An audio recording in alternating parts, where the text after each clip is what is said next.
வணக்கம். வேதமுனி ஜோதிடம்.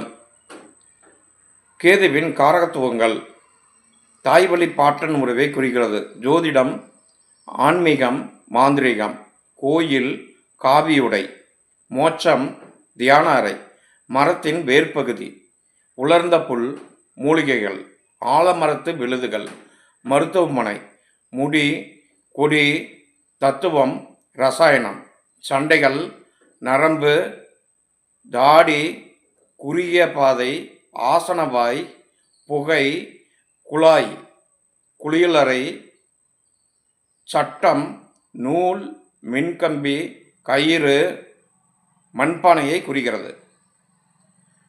கேதுவின் தொழில்கள்: மருத்துவம், மந்திர சித்தியின் மூலம் சிகிச்சை அளித்தல்.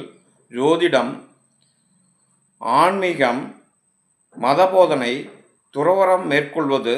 சட்டத்துறை, தையல் கடை, நூற்பாலையில் பணி, கயிறு வியாபாரம், சாமியார், போலீஸ் சாமியார், மின்கம்பிகள் சம்பந்தமான பணிகள். கேதுவின் குணங்கள்: சந்நியாசம், ஆன்மீக உணர்வு, ஞானம், தியானம், மௌனம், நிதானம், சித்தம், வைராக்கியம், மனவெறுப்பு, விரக்தி, எதிலும் பற்றற்ற தன்மையை குறிக்கிறது. நன்றி.